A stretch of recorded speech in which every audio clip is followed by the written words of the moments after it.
हे अगदी त्याच पद्धतीनं ठरल. विठ्ठल विठ्ठल विठ्ठल विठ्ठल विठ्ठल विठ्ठल विठ्ठल विठ्ठल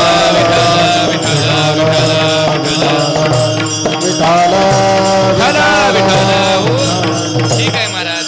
संत कृपेशिवाय मानवी जीवन परिपूर्ण होत नाही. तुमच्या बोलण्यातून आम्हाला कळालं. मग संत कृपेशिवाय, संत भेटीशिवाय, संत दर्शनाशिवाय जर जीवन परिपूर्ण होत नसेल, मग संत भेटी करता अडचण काय हो? काय अडचण? संत भेटी करता सगळ्यात मोठी अडचण महाराज, संत भेट सहजासहजी होत नाही. आणि जे वा संत भेट संत भेट अवघड आहे संत भेटी, बहु अवघड आहे संत भेटी. करुणा हरी जग करुणा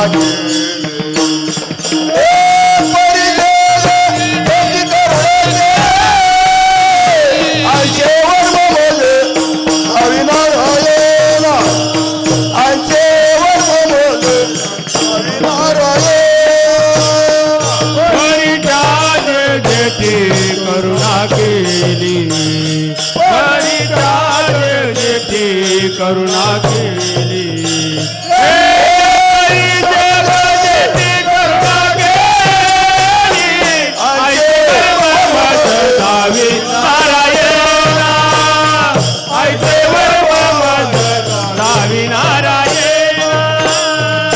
बहु अवघड क्या बात है. परिजगासाठी करुणा केली, परिजगासाठी करुणा केली, परिजगासाठी करुणा केली.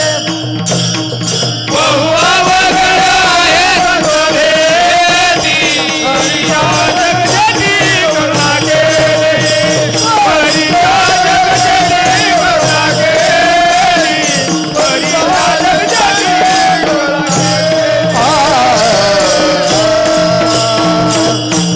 संत भेट फार अवघड आहे महाराज. का अवघड आहे? शास्त्रकारांनी त्याचे दोन कारण सांगितले. एक कारण असं सांगितलं, संत भेट सहजासहजी होत नाही, आणि यदा कदाचित संत भेट झाली तर भेटलेले संतच आहेत असं कधी ज्ञान होत नाही. साक्षात संत आपल्या संगतीमध्ये असताना सुद्धा आपल्याला ते संत आहेत असं कळत नाही महाराज. कळत नाही. ज्ञानोबा आळंदीमध्ये होते का नाही महाराज? होते. आळंदीमध्ये वावरत होते का नाही? वावरत होते. मग आळंदीकरांनी ज्ञानोबऱ्यांना ओळखलं का? ओळखलं का? नाही महाराज. ओळखले असते ज्ञानोबऱ्यांना आळंदीकरांनी तर महाराज ज्ञानोबऱ्याच्या जोळीमध्ये लोकांनी शेण टाकलं नसतं. ज्ञानोबऱ्यांना आळंदीकरांनी ओळखलं असतं तर संन्याशाची कार्टे म्हणून गावाच्या बाहेर बहिष्कृत केलं नसतं. ज्ञानोबराय संतच होते, पण ज्ञानोबराय समजले नाहीत. का समजले नाहीत? त्याचं कारण एकच आहे की ज्ञानोबराय समजण्याकरता पुण्य असावं लागतं. संत भेट झालेली कळत नाही, संत भेट झालेली कळण्याकरिता पुण्य असावं लागतं. मला भेटलेले संतच आहेत याचं ज्ञान होण्याकरता पुण्य असावं लागतं. पुण्याशिवाय संत भेट कळत नाही, पुण्याशिवाय संत भेट होत नाही. आणखी थोडं पुढे जाऊन बोलू का? परमार्थात येण्याकरता पुण्य लागतं, परमार्थात रंगण्याकरता पुण्य लागतं, परमार्थात टिकण्याकरता पुण्य लागतं, आणि टिकून परमार्थातला आनंद लुटण्याकरता सुद्धा पुण्यच लागतं. समजतंय का बघा माझं बोलणं? हो हो. परमार्थात टिकण्याकरता पुण्य, येण्याकरता पुण्य लागतं महाराज. परमार्थात येण्याकरता बऱ्याच वेळेला आपण परमार्थात येतो, नवीन नवीन माळ घालतो, भजनाला लागतो, भजन करतो, हळूहळू भजन करायला शिकतो. पण नुकतंच परमार्थाला लागल्यानंतर पुन्हा 1-2 वर्षानंतर गळ्यातली माळ निघते. का निघते हो? का बरं निघते? निघण्याचं कारण एकच आहे, त्याचं पुण्य तेवढंच शिल्लक होतं. पुन्हा पुण्य संपलं, अधोगती झाली. काही वेळेला असं घडतं महाराज, परमार्थात येतो, भजन करतो, चांगलं कीर्तन करतो, चांगलं भजन करतो, चांगलं पकवाज वाजवायला येतं, सगळं चांगलं जमतं महाराज, सगळं जमतं. आणि कालांतरानं महाराज गळ्यातली माळ खुट्टीला जाते आणि वाम मार्गाला लागतो.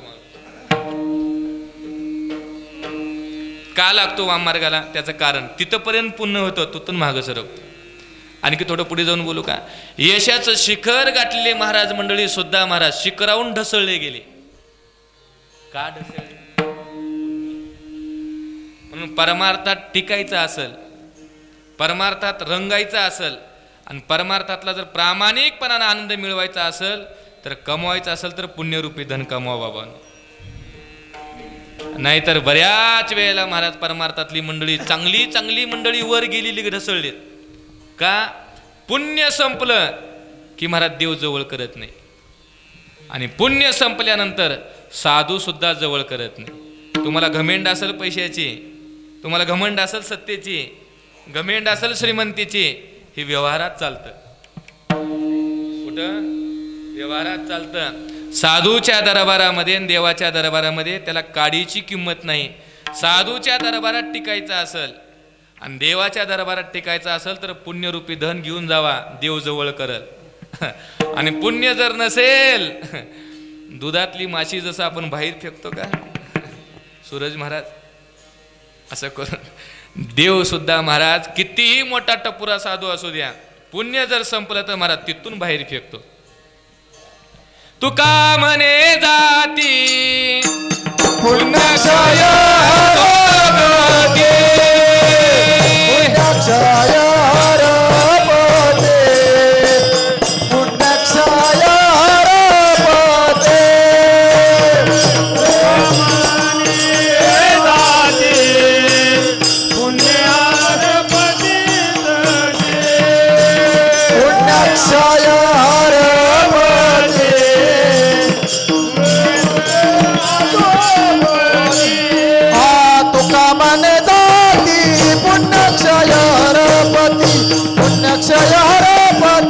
पुण्यक्षय हरपते, तुका म्हणे जाती पुण्यक्षय हरपती, पुण्यक्षय हरपती, पुण्यक्षय हरपती.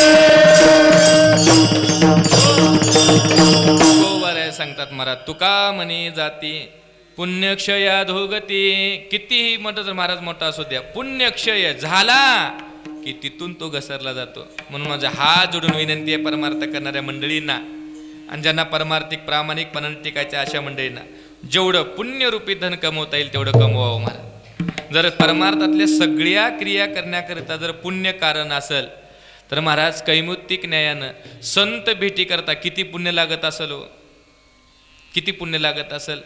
फार मोठं पुण्य लागतं महाराज संत भेटी करता. आणि आज तुकोबऱ्यांच्या जीवनामध्ये संतांची भेट झालेली आहे. तुकोबऱ्यांचं जीवन आज आनंदीमय आहे. का आनंदीमय आहे? तुकोबऱ्यांनी अनेक जन्मातलं केलेलं पुण्य आज तुकोबऱ्यांना फळ देण्याकरता सन्मुख झालेलं आहे.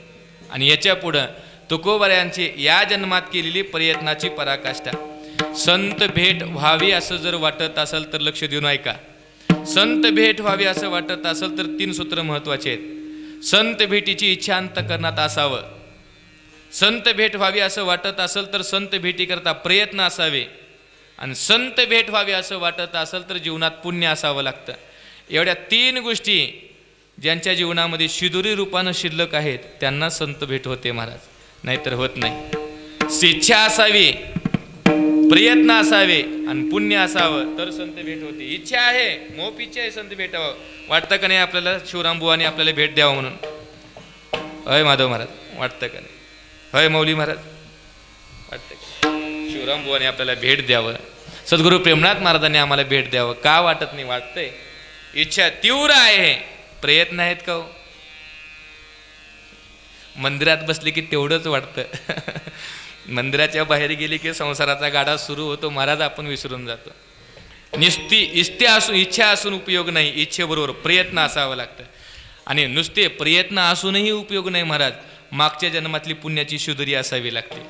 परमार्थ एवढा सोपा नाही महाराज, जेवढा आपण सोपा समजतो तेवढा नाही. नुसतं गळ्यामध्ये माळ घालणं, 1-2 चाली म्हणायला आल्या, 4-5 बोल वाजवायला आले, 1-2 अभंगावर कीर्तन करायला आलं म्हणजे परमार्थाची परिपूर्णता नाही महाराज. परमार्थ हे सीमित आहे. आपण फार सीमित केले परमार्थाला. फार परमार्थाचं स्वरूप फार एकदमच बारीक केले महाराज. परमार्थाची ही पहिली पायरी आहे महाराज, अंगणवाडी म्हणावं याला. कीर्तन करायला येणं, ओमकार महाराज मृदंग वाजवायला येणं, नारायण महाराज मृदंग वाजवायला येणं, सूरज महाराज गायन करायला येणं, कीर्तन करायला येणं ही परमार्थातली बालवाडी आहे. पहिली, दुसरी, तिसरी, 10वी ग्रॅज्युएशन डिग्री पूर्ण करणं किती लांब आहे. दिल्ली बहुत दूर आहे. आणि आपण यालाच परिपूर्ण समजून बसले, एवढं सोपं नाही महाराज. परमार्थ करण्याकरता इच्छा, तीव्र इच्छा, प्रयत्नाची पराकाष्ठा. नुसतं प्रयत्न असून उपयोग नाही महाराज, त्याच्याबरोबर पुण्य असावं लागतं. आणि आज तुकोबऱ्यांचं जीवन या तिन्ही अंगानं परिपूर्ण झाले. तुकोबऱ्यांना इच्छा होती का नाही महाराज, ऐसे कैशी याने भेटती ते साधू, ज्यांच्या दर्शने तुटे बंधू. कै हे बिरडे फिटेल, कै तो स्वामी भेटेल, युगा उनी क्षण निमिष माने. ज्ञानोबा ही तीव्र इच्छा तुकोबऱ्याच्या अंतःकरणामध्ये होती. संत भेटी करता तुकोबऱ्यांनी प्रयत्न केले नव्हते का महाराज, प्रयत्नाची पराकाष्ठा केली होती. मला ज्ञानोबा भेटावं, मला नाथ महाराज भेटावं, मला एक गोरोबा काका भेटावं, ही तीव्र इच्छा होती. आणि याच्याकरता प्रयत्नही केले होते. आणि नुसते प्रयत्न करून भेटत नाहीत महाराज. आज तुकोबऱ्यांचं 2 इच्छा पूर्ण झाल्या. तिसरी इच्छा संत भेटी करता पुण्य असणं गरजेचं आहे. आणि पुण्याशिवाय संत भेट होत नाही. आपण पूर्वीच्या चिंतनामध्ये केलं. आणि आज तुकोबऱ्यांची तिन्ही त्रिसूत्री आज एकत्र झालेले आहेत. अनेक जन्माचं पुण्य तुकोबऱ्यांचं फळाला आलेलं आहे. मनाप्रमाण आता पुण्य फळले बहुता दिवसा, पुण्य फळले बहुता दिवसा, फळले बहुत दिसा, पुण्य फळले बहुत दिसा. भाग्य उदयाचा ठसा, भाग्य उदयाचा ठसा, भाग्य उदयाचा ठसा, भाग्य उदयाचा ठसा. झालो सन्मुख तो कैसा, झालो सन्मुख तो कैसा, सन्मुख तो कैसा, झाल सन्मुख तो कैसा. संत चरण पावलो, चरण पावलो, संत चरण पावलो, चरण पावलो. आजी फिटले माझे गोडे, आजी फिटले माझे गोडे, आजी फिटले माझे गोडे, आजी फिटले माझे गोडे.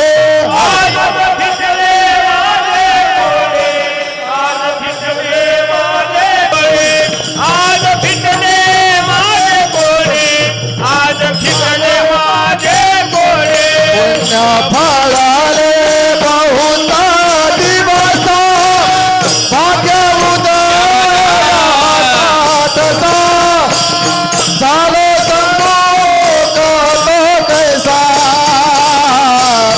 संत चरण पावलो. पुढे फळले बहुता दिसा, उदयाचा ठसा,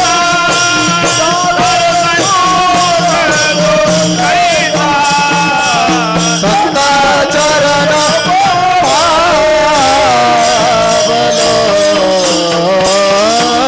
तुकोबऱ्या आज आनंदी आहेत महाराज. का आनंदी आहेत? तुकोबऱ्यांना जाणवायला लागले की मला संत भेट होणार आहे. आणि याचे संबंध न तुकोबऱ्यांना जाणवत होते. आणि तुकोबऱ्यांचे तीच उद्गार आहेत. जाणवत होते म्हणून तर तुकोबऱ्यांनी हे अभंग लिहिला. पुण्य फळली बहुता दिसा, भाग्य उदयाचा ठसा, झालो सन्मुख तो कैसा, संत चरण पावलो. अनेक जन्मातलं पुण्य तुकोबऱ्यांचं आज फळ देण्याकरता सन्मुख झालेलं आहे. ऐका, मानवी जीवनातलं प्रारब्ध आपण त्याला नशीब म्हणतो, परमार्थ त्याला प्रारब्ध म्हणतं, आणि धर्मशास्त्र त्याला पुण्य म्हणतं. ही पर्यायवाची शब्द आहे. व्यवहारातले लोक म्हणतात, काय काय म्हणतात का नाही, होय तरुण मंडळ, काय याचं नशीब होतं, रातोरात नशीब खोललं म्हणतो का नाही. काही काही माणसं रातोरात स्टार झाली. ते प्रयागराज म्हणजे कोण, तिचं मोनालिसा का, कोण आहे तरुण मंडळ, ती मोनालिसाच की. हां, रातोरात स्टार झाली का नाही. नुसती स्टार झाली नाही महाराज, एक अभिनेत्री झाली आता. त्या प्रयागराजच्या वाळवंटामध्ये 10 15 रुपयाच्या ते मणी विकणाऱ्या माळ विकणारी एखादी मुलगी रातोरात हिरोईन झाली. राजीव महाराज अरे बापरे. इथं उगा आज तुम्ही उभा राहायला पाहिजे होतं. नाही महाराज, तुम्ही जुन्या मंडळीनेच महाराज परमार्थ खरं टिकून ठेवलं. अलीकडे आम्ही कीर्तन करतोय, अलीकडे आम्ही भजन करतोय. आमच्या भजनामध्ये आणि कीर्तनामध्ये भाव नाही महाराज. आमच्या भजनामध्ये कीर्तनामध्ये फक्त आणि फक्त लोभ आहे. आणि या जुन्या मंडळींचे भजन ऐका, जुन्या मंडळींची कीर्तन ऐका, त्यांच्यासमोर एकच भाव राहतो, आपण सेवा करतोय. दुसरा त्यांच्या अंतःकरणामध्ये कुठलाच भाव नसतो. एखादी चाल म्हणायला गेली तर त्यांना चाल म्हणता येत नाही, पण निष्ठेनं म्हणतात. कीर्तनाला उभा राहिल्यानंतर धोतर कसं आहे, शर्ट कसं आहे, मॅचिंग आहे का, फेटा आले का, असं उभा राहिले की देवाकडे बघावं, आपलं कीर्तन करा भावने ना. विठाल विठाल विठाल विठाल विठाल विठाल विठाल विठाल विठाल विठाल असं माहित आहे मला. आणि त्या माऊलीला लेकरू झाल्याचा, लेकराला पाहण्याचा काय आनंद असतो, वांजुटल्या स्त्रीला काय कळणार आहे, काय कळणार आहे महाराज. तसं संत भेटीचा आनंद काय असतो हे तुकोबऱ्यांनाच माहित आहे महाराज. तुमच्या आमच्या वांजुटल्याला काय कळणार आहे महाराज. आपण तुकोबऱ्यांना प्राप्त झालेला आनंद, तुकोबऱ्यांना मिळालेला आनंद आपण फक्त आणि फक्त शब्दात मांडण्याचा प्रयत्न करतोय. याच्या पलीकडे आम्ही काय करत नाही. अनुभव तर शून्य आहे. जे काही संतांना अनुभव आलाय तो फक्त शब्दात मांडण्याचा प्रयत्न करतोय. आणि संतांचा आलेला अनुभव आम्ही शब्दात मांडतोय तर लोक डुलतायत. आणि ज्या अवस्थेला प्राप्त झाल्यानंतर तो आनंद काय असेल महाराज, कल्पनेच्या पलीकडचा. आणि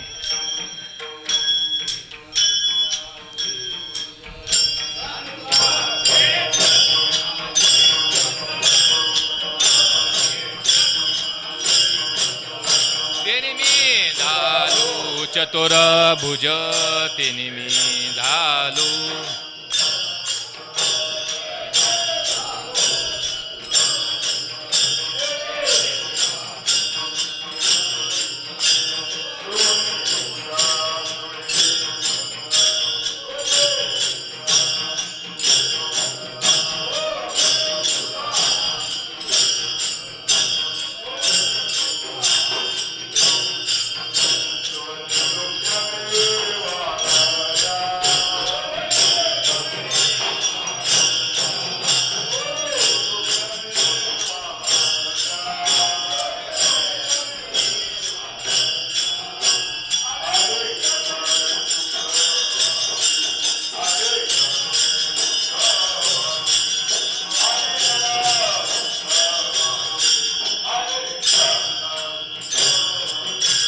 आलिंगने सुख वाटे, आलिंगने सुख वाटे.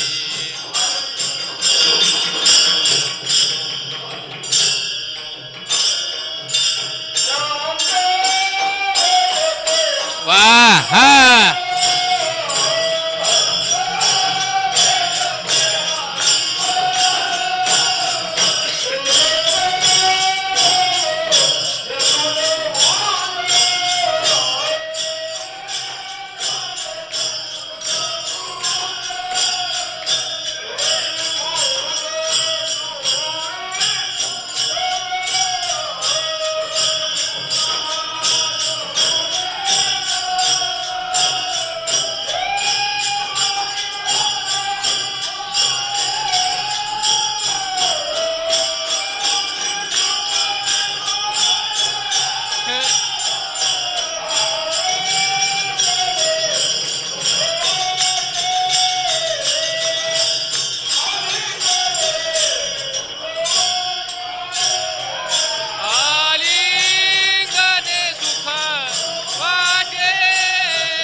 आलिंगने सुख वाटे. माझ्या जीवनामध्ये संतांना आलिंगन भेटलं आणि माझं जीवन आनंदमय झालेलं आहे.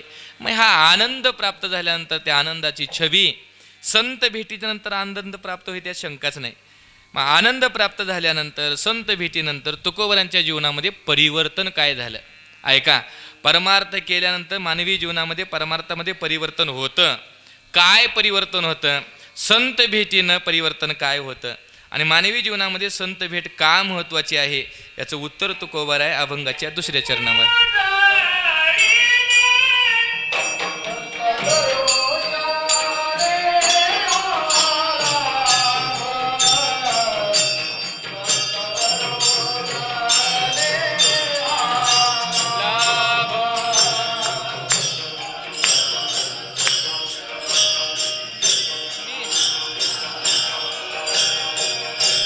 संत दर्शनी हा लाभ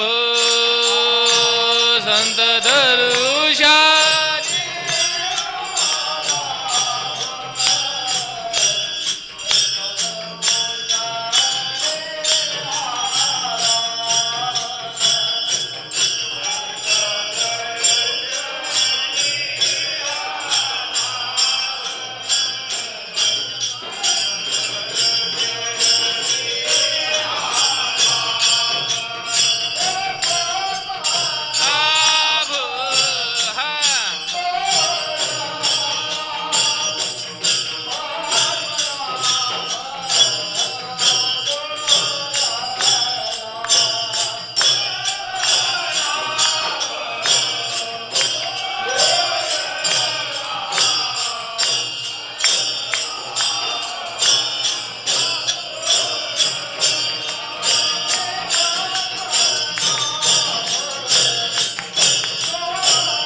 तुकोबरांच्या जीवनामध्ये आज संतांची भेट झालेली आहे महाराज. आणि संतांच्या भेटीनंतर तुकोबरांच्या जीवनामध्ये काय परिवर्तन झालं, काय क्रांती झाली, काय बदल झाला.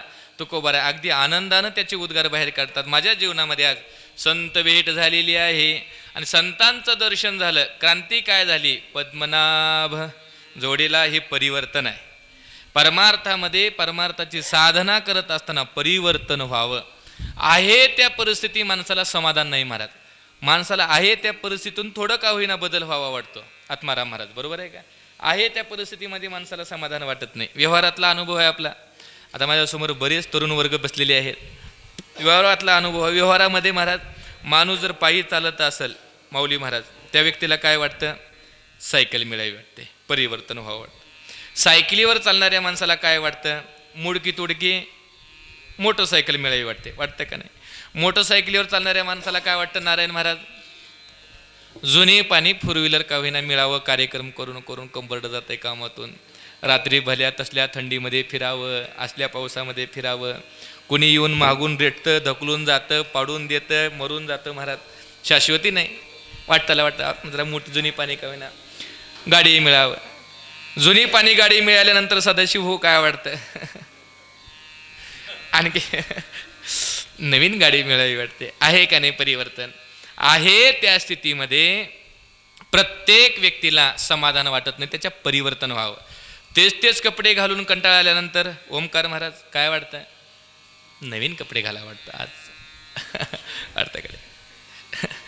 रोज घरामध्ये 30 भाजी मिळायला लागली तर नारायण महाराज काय वाटतं? दुसरी मिळाली. घरामध्ये बायको रोज किरकिर करायला लागली तर नाही, तुमच्या मनात जे आलं तसं नाही, तिच्या स्वभावात बदल व्हावा वाटतं का नाही?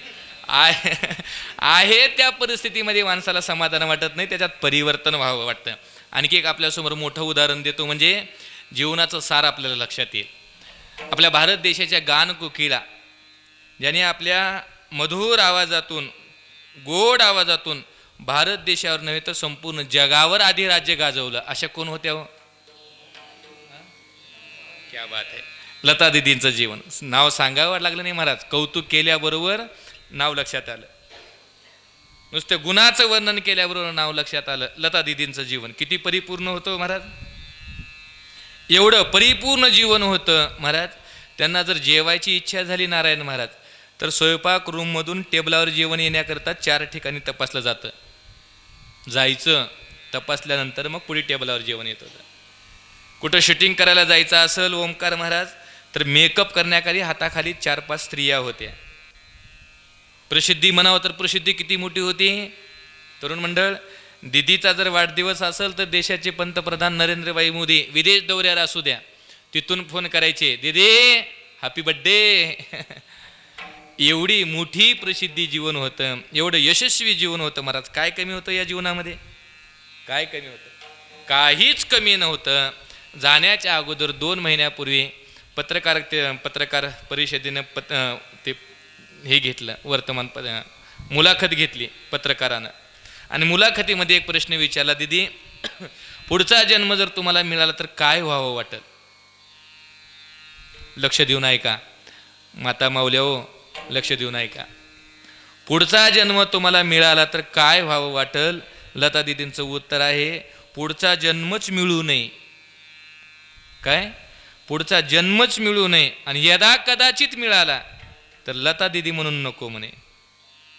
विचार करा, एवढं यशस्वी जीवन, ज्या कलेच्या जोरावर, ज्या गायनाच्या कर्तृत्वावर एवढं यशस्वी जीवन झालं, त्या लता दीदींना असं वाटतं की जरी जन्म मिळाला तर लता दीदी म्हणून नको. म्हणजे एवढ्या यशस्वी जीवनाला सुद्धा परिवर्तनाची अपेक्षा आहे. विठ्ठल विठ्ठल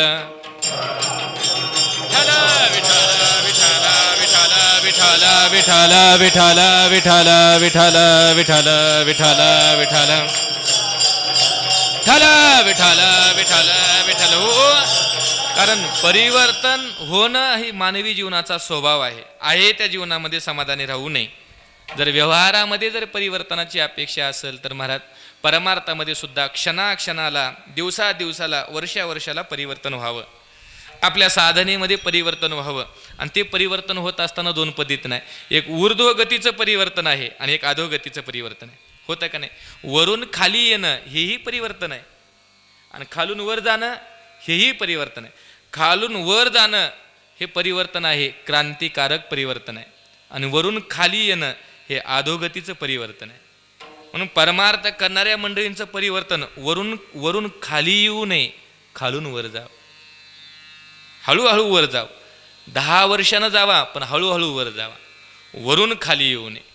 आज परमार्थातलं परिवर्तन आहे, पण ते परिवर्तन व्यवहारातलं आहे महाराज. व्यवहारामध्ये परिवर्तन होतच का नाही महाराज? अगोदर कीर्तन एक मिळायचं, वर्षातून एखादं कीर्तन व्हायचं. आता 6 महिन्यातून जवळजवळ 30-40 कीर्तन व्हायला लागलेत. परिवर्तन आहे का नाही? हे परिवर्तन आहे. तर व्यवहारामध्ये परमार्थ करत असताना व्यवस्थेच्या दृष्टीनं आपण परिवर्तनाची अपेक्षा करतो का नाही? करावं, व्हावं. महाराज असं व्यवहारामध्ये व्यवहाराच्या दृष्टीनं परिवर्तनाची अपेक्षा करतो, तसं कधी कधी परमार्थाच्या मनातून परिवर्तनाची अपेक्षा कधी होते का नाही याचाही विचार करावा. आणि मनातलं परिवर्तन खालून वृद्धिगत होत जावं, हे परिवर्तन आहे. पण आमचं परिवर्तन खालून वर नाही, वरून खाली होत चाललेलं आहे. आपलं मानवी जीवन हळूहळू परिवर्तनशील राहावं. एक दिवस भजन करता यावं, एक दिवस प्रवचन करता यावं, एक दिवस कीर्तन करता यावं. कीर्तन करता येऊन तिथंच थांबू नये, कीर्तनासारखं जगावं. आणि कीर्तनासारखं जगून एक दिवस सद्गुरू शिवराम बाबाच्या चरणावरती आपलं जीवन व्यतीत व्हावं, विलीन व्हावं, हे परिवर्तन आहे. आणि असं जीवन परमार्थामध्ये अपेक्षित आहे. आणि हेच अपेक्षा तुकोबारायांची होती, ती अपेक्षा आज पूर्ण झाली. तुकोबाराय म्हणतात, माझ्या जीवनामध्ये आज संतांची भेट झाली. आणि संतांची भेट झाल्यानंतर क्रांती झाली. काय क्रांती झाली? शरीराची क्रांती नाही तर मनाची क्रांती झाली. परमार्थामध्ये शरीर बदलत नसतं, परमार्थामध्ये मन बदलतं महाराज. आणि परमार्थात येऊन जर शरीर बदलत असेल तर त्याचा तो परमार्थ नाही, संसारच आहे. संसारात आल्या, परमार्थात आल्यानंतर मनामध्ये परिवर्तन व्हावं. आणि तुकोबारायांच्या जीवनामध्ये हे झालं महाराज, मनामध्ये क्रांती झाली.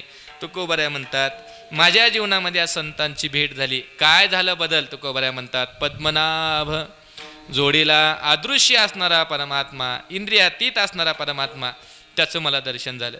इंद्रियातीत असणारा परमात्मा, त्याचं दर्शन झालं. त्याचं दर्शन झाल्यानंतर क्रांती काय झाली याचा विचार करायचा आहे. एकदा मधलं भजन करू, मधली चाल होईल, मग पुढचा विचार करू. विठोबा रखुमाई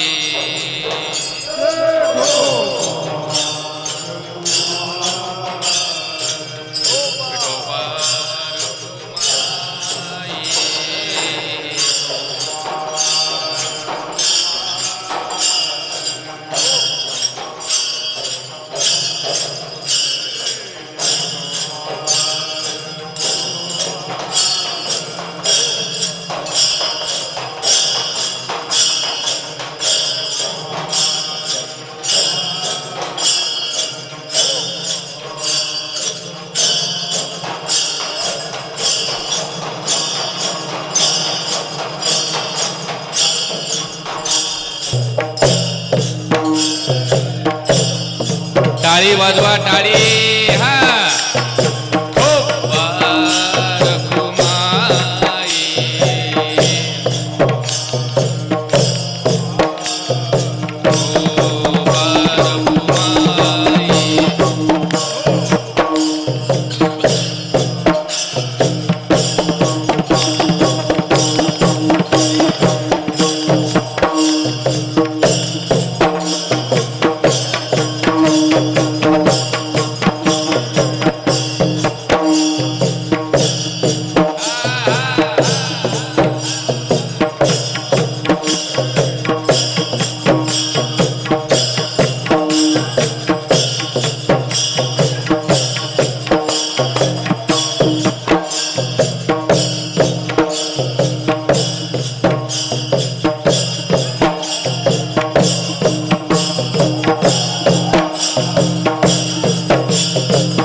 अवघी चिंता वारली संत दर्शनी हा लाभ.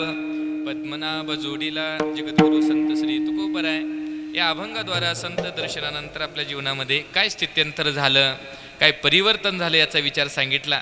तुकोबरायाने सांगितलं, माझ्या जीवनामध्ये संतांचं दर्शन झालं, दर्शन झाल्यानंतर परिवर्तन झालं, क्रांती झाली. पहिली क्रांती तुकोबरायाने सांगितली की दुर्लभ असणारा परमात्मा त्याचं दर्शन झालं. पद्मनाभ जोडीला दुर्लभ असणारा देव सहजासहजी भेटत नाही महाराज.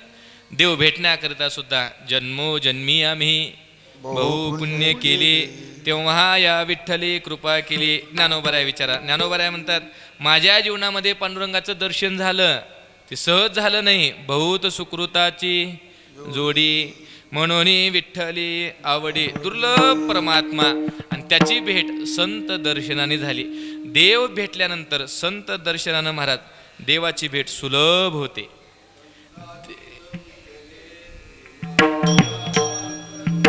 कल्लोळा संत दर्शनानं महाराज सुलभ होते महाराज. देवाच्या दर्शनानं संतांची भेट सुलभ होईल का नाही माहीत नाही, कदाचित माहीत नाही. देवाचं दर्शन झाल्यानंतर संत भेट होईलच सांगता येत नाही, पण संत भेट झाल्यानंतर देव आपोआप भेटतो. आणखी एक वाक्य बोलू का? देवाच्या भेटीकरता जास्त साधना करावी लागत नाही, संतांच्या भेटीकरता त्याच्या अनंत पटीनं साधना करावी लागते. उदाहरण देऊन आपल्या समोर ठेवतो. देवाच्या भेटीकरता तुकोबराया इंद्राणीच्या काठीवरती यमुनेच्या डोहामध्ये वह्या बुडवल्या. तुकोबरायाने अनुष्ठान मानलं. किती दिवसाचं अनुष्ठान मानलं? 13 दिवस वया रक्षुनिया उदकी कोरड्याची काढूनी दाखविल्या शेखी निळोबाऱ्या म्हणतात. 13 दिवस तुकोबरायांना अनुष्ठान करावं लागलं, तेव्हा परमात्मा भेटला का नाही? भेटला, पण 14व्या दिवशी. आणि निळोबाऱ्या तुकोबऱ्याचा धावा करत बसले होते. तुकोबराया निघून गेले वैकुंठाला.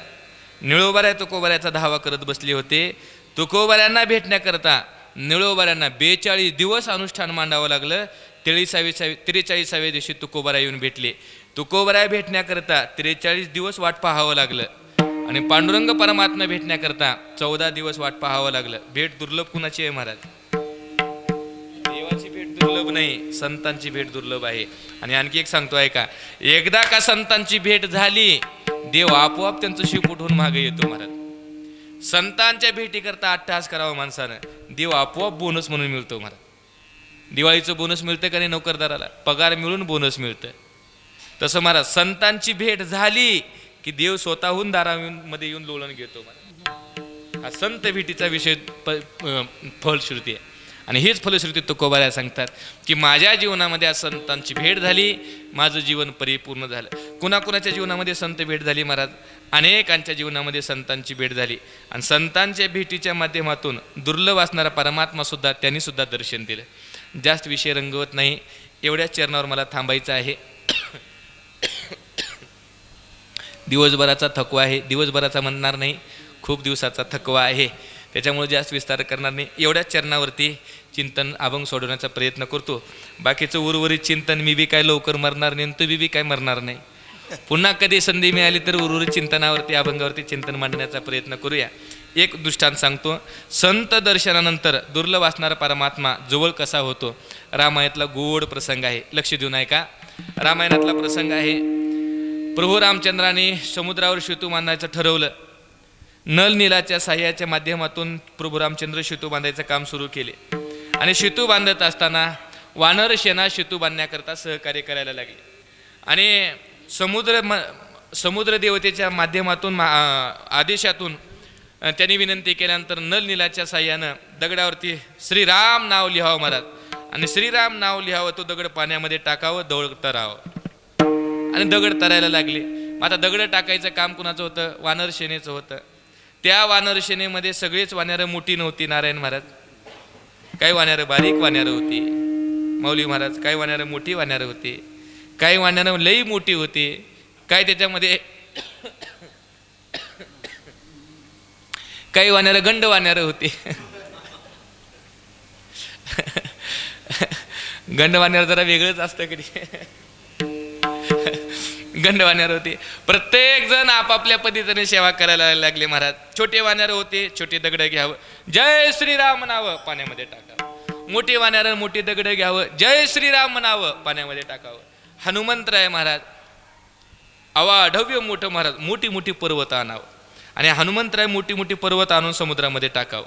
हनुमंतरायाचं बलही तसंच होतं महाराज. हनुमंतराय हाताला काम होतं, पण तोंडाला महाराज प्रभू रामचंद्राचं चिंतन होतं. कोणतं चिंतन होतं ते?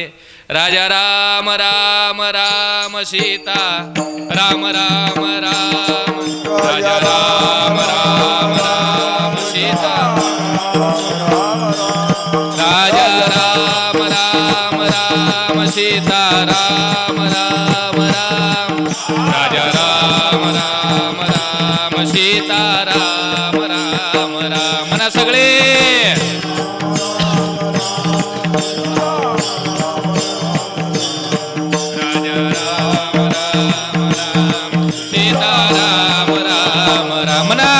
राजा राम राम राम सीता राम राम राम,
तल्लीन झाले होते मला. प्रभू रामचंद्राचं नाव मुखाला आलं की हनुमंतराला समाधी लागली.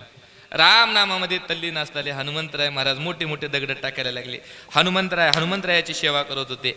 आणि तेवढ्या मोठ्या हनुमानाराच्या कळपामध्ये खारुताईला वाटलं आपणही सेवा करावी. खारुताई सेवा करायला लागली. खारुताई काय करावं? खारुताई केवढी असते नारायण महाराज? एवढी मोठी. हाय वापसा आहे अजून. एवढी खारुताई महाराज. तिचे एवढे पाय, एवढं तोंड, एवढं शिवपूट. ती खारुताई महाराज. तिला वाटलं आपणही आपल्या प्रभूची सेवा करावं. का आपण मागं राहावं? मोठी लोक कीर्तन करून सेवा करतात, आपण झाडू मारून सेवा करावं. ही सेवाच आहे महाराज. कीर्तन करणाऱ्याला कदाचित फळ मिळतं का नाही मला माहित नाही, पण झाडून काढणाऱ्याला नक्की मिळतं.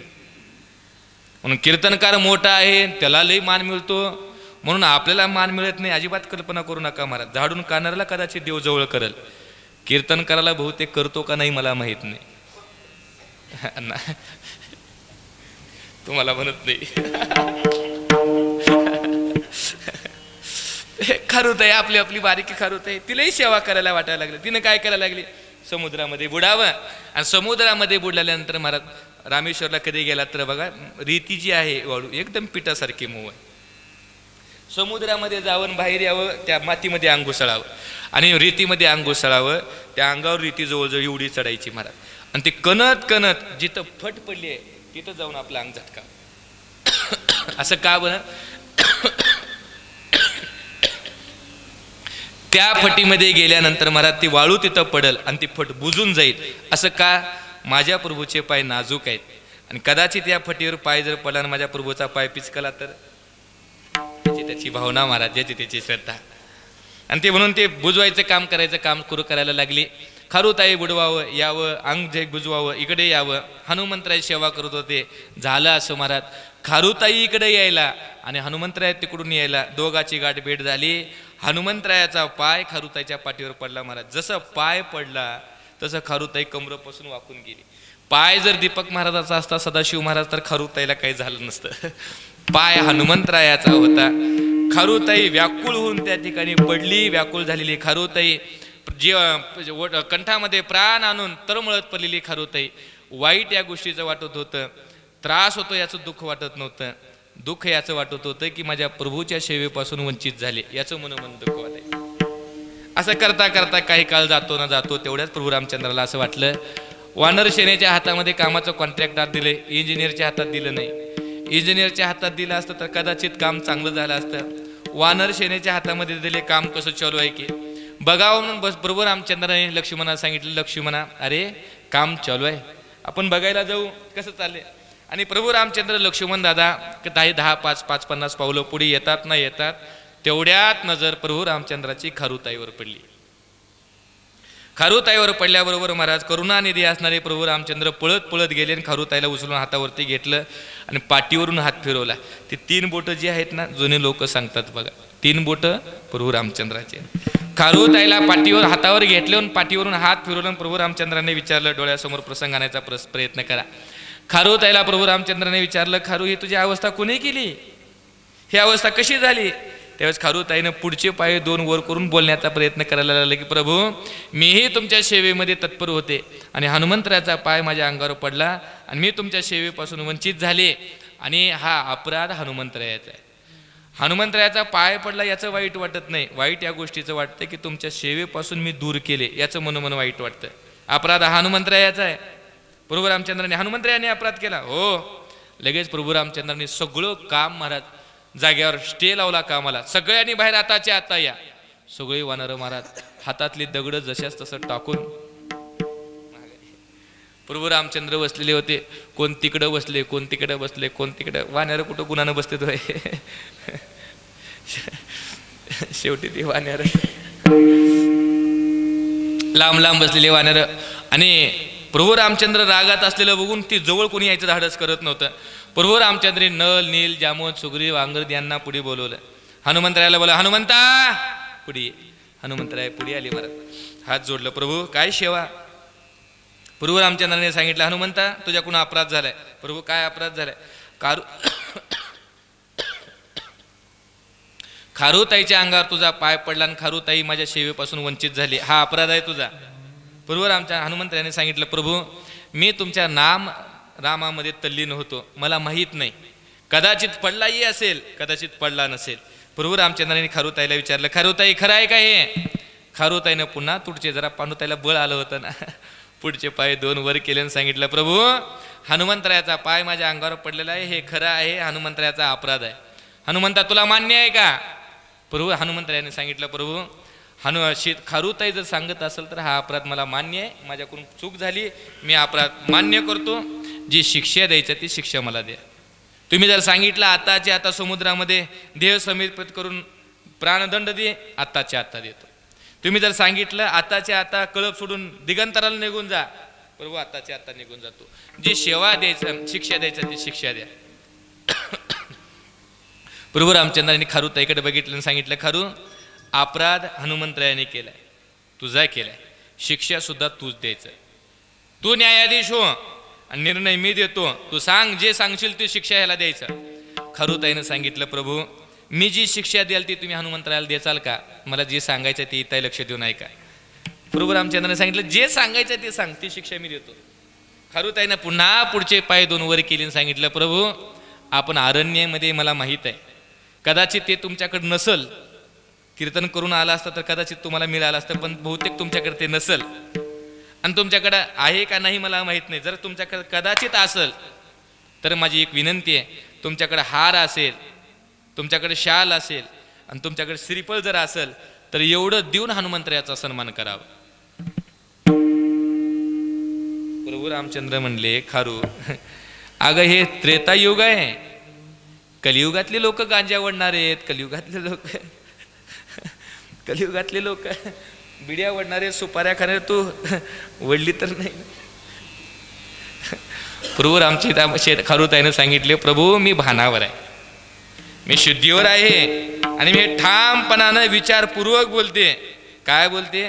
पुन्हा खारुताईनं त्या वाक्याचा दुजोरा केला आणि सांगितलं, प्रभू तुमच्याकडे शाल असेल, तुमच्याकडे श्रीफळ असेल आणि तुमच्याकडे मोठा हार असेल तर हनुमंतरायाच्या गळ्यामध्ये तो हार घालावा आणि सगळ्या वानर शरीराला टाळ्या वाजून त्याचं स्वागत करायला लावावं, ही माझी इच्छा आहे.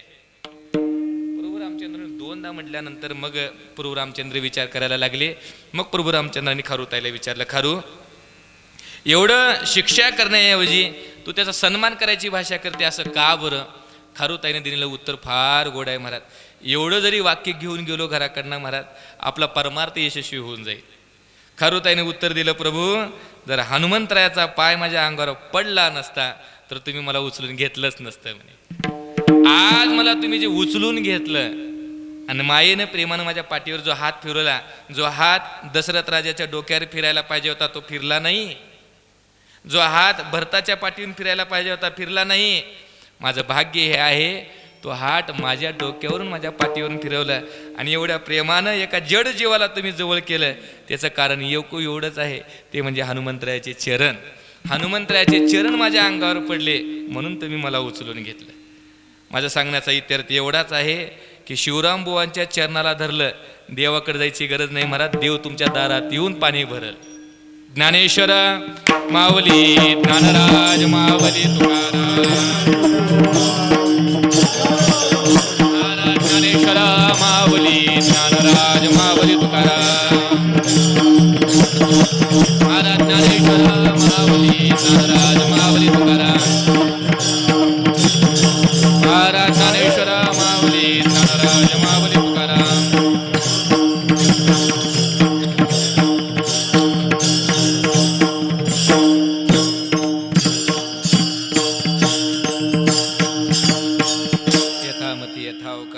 अभंगाचा भाव आपल्यासमोर मांडण्याचा प्रयत्न केलेला आहे. यायला 5-10 मिनिट वेळ झाला, त्याबद्दल दिलगिरी व्यक्त करतो. आता यायला उशीर झाला, सोडायला बी उशीर करणं, यायला उशीर झाला ही पहिली चूक माझ्याकडून झाली आणि सोडायला उशीर करणं ही दुसरी चूक. शहाणा माणूस एक चुका करतो, 2-2 चुका करत नाही.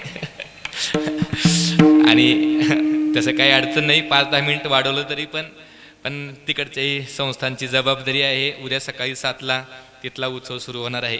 केवळ इथल्या आपले सर्व परमार्थिक स्नेही मंडळींच्या प्रेमास्तव या ठिकाणी आज आलेलो आहे आणि एवढीच आमची पण इच्छा आहे की शिवराम बुवांचा दरबार आहे महाराज, एक साधू तुम्हाला कृपा करण्याकरता या ठिकाणी बसलेले आहे.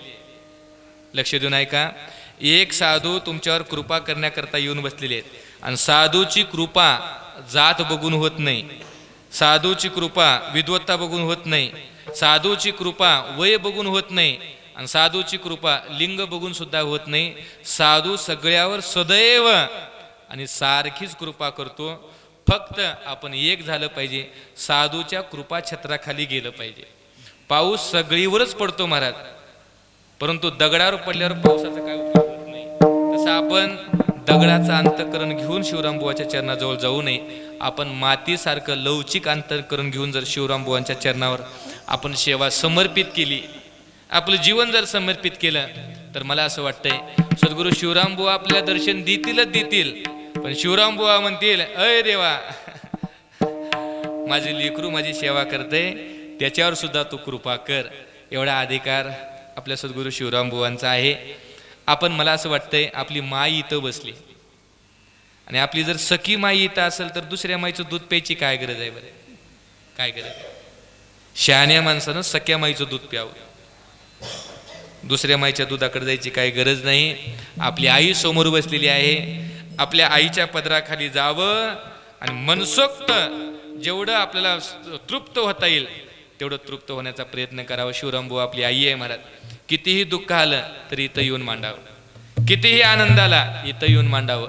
आपलं सर्वस्व शिवरामबुवाला जर मानून जर आपण जर सेवा केली तर एक ना एक दिवस नक्कीच शिवरामबुवाला पांडुरंगाने दर्शन दिलं आणि त्यांनी त्यांच्या कृपेद्वारा आपल्याही जीवनामध्ये पांडुरंगाचं दर्शन होईल आणि आपलंही जीवन एक ना एक दिवस तृप्त झाल्याशिवाय राहणार नाही. व्हावं एवढी सद्गुरू शिवरामबुवाच्या चरणी प्रार्थना करतो. आणि माझ्या सेवेला पूर्णविराम. जाता जाता एक दोन महत्त्वाच्या सूचना. आता एक दोन दिवसावर 14 तारीख 15 तारीख म्हणत बसत नाही, आता उद्यापासून आहे. गेली 1.5 महिना प्रचार सद्गुरू देवजीबुवांचं कुंकू कपाळाला लावलेलं असल्यामुळं देवजीबुवांचा प्रचार प्रसार करण्यामध्ये त्याचा स्वाभिमान आम्हाला वाटतोय. आणि देवजीबुवांचा सेवक म्हणून, देवजीबुवांचं लेकरू म्हणून तुम्हा सर्वांना एक कळकळीची विनंती करतो आहे. उद्यापासून सद्गुरू देवजीबुवांचा उत्सव प्रारंभ होतो आहे. 14 फेब्रुवारी ते 21 फेब्रुवारी उद्यापासून चालू आहे आणि 21 फेब्रुवारीला सांगत आहे. आणि सदाशिव आपला उत्सव आणि देवजीबुवांचा उत्सव सारखाच होता, पण बेटावर गेल्यानंतर थोडासा निर्णय बदलला. सगळीकडे शिवरात्रीचे उत्सव आहे आणि आपण बेटावर कार्य करतोय समाज कार्याकरिता. विचार केला आपण जर तिथी पुढे ढकलली तर समाजाला याचा आनंद घेता येईल. आणि कदाचित इथलं बघून सुद्धा मी तिथी बदललेली आहे बरं का. आपली मंडळी आपल्या कार्यक्रमाला आले की ते कार्यक्रम मोठा वाटतो. बाहेरची मंडळी कितीही येऊ द्या, बापाची थाप पाठीवर पडली की लेकराला मोठं वाटतं. आणि आमच्याकरता माडजगाव, वागदुरी गाव आपलीकडच्या भागातले हे माहेर असल्यासारखं आहे. आणि म्हणून तिथी सारखीच होती. पुढे 4 दिवस मी उत्सव ढकलला आणि आपला उत्सव मला वाटतं 17 तारखेला संपतो का 18ला? 17 कितीला संपतोय? 17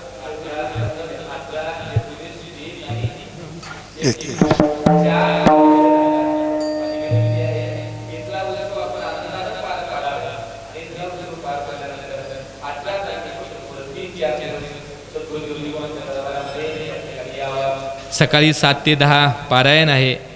पुन्हा 11 ते 1 सकाळच्या सत्रामधली कीर्तन आहेत. पुन्हा दुपारी 2 ते 4 कीर्तन भजन आहे. सायंकाळी 5 ते 6 प्रवचन आणि पुन्हा संध्याकाळी 6 ते 7 हरिपाठ आणि रात्री ठीक 8:30 ते 10:30 या वेळेमध्ये 8:30 ते 10:30 या वेळेमध्ये महाराष्ट्रातील मोठी मोठी मंडळी प्रबोधन देण्याकरता ज्ञान देण्याकरता येणार आहेत. आणि सकाळी 11 ते 1 आपल्या परिसरातील मंडळी जे वर्षभर सेवा करतायत, परिसरामध्ये आपापल्या पद्धतीनं धर्मकार्य करतायत, आपल्या परिसरातल्या मंडळींच्या सेवा आहेत. घडल तेवढं जमलं मुक्कामी तर 4-5 दिवस मुक्कामाला या. पवित्र ठिकाण आहे, एकांतवास आपल्याला मिळणार आहे. जमलं 4-5 दिवस तर 4-5 दिवस या. नाही जमलं 4-5 दिवस तर आमची विनंती आहे 21 तारखेला मात्र कुणीही घरात थांबू नये. देवजीबुवांच्या दर्शनाला सगळ्यांनी यावं आणि प्रसाद घेण्याकरता सगळ्यांनी यावं. देवजीबुवांचा पाईक म्हणून तुम्हाला सर्वांना विनंती. 21 फेब्रुवारी मात्र विसरू नका. देवजीबुवांचा पाईक म्हणून तुम्हाला विनंती आणि तुम्ही सर्वजण यावं ही आमची विनंती आहे. आदरणीय नारायण महाराज आहेत. महाराजांचं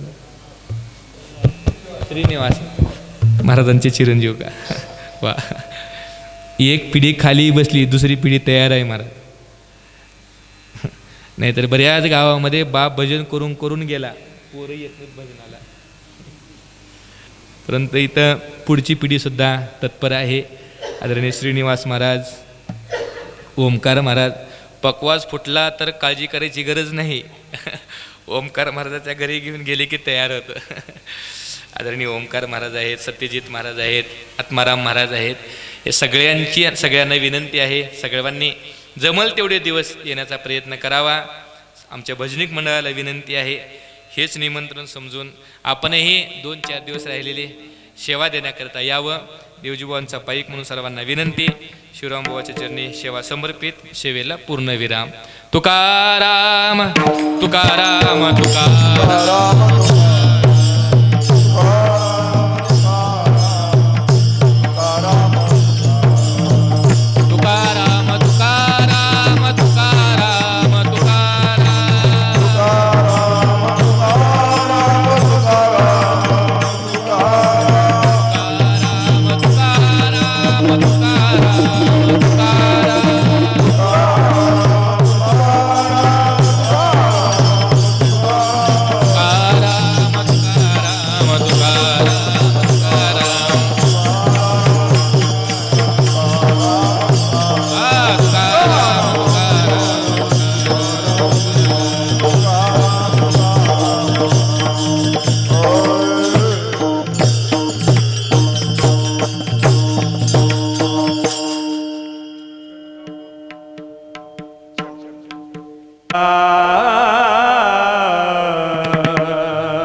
भावा सापडला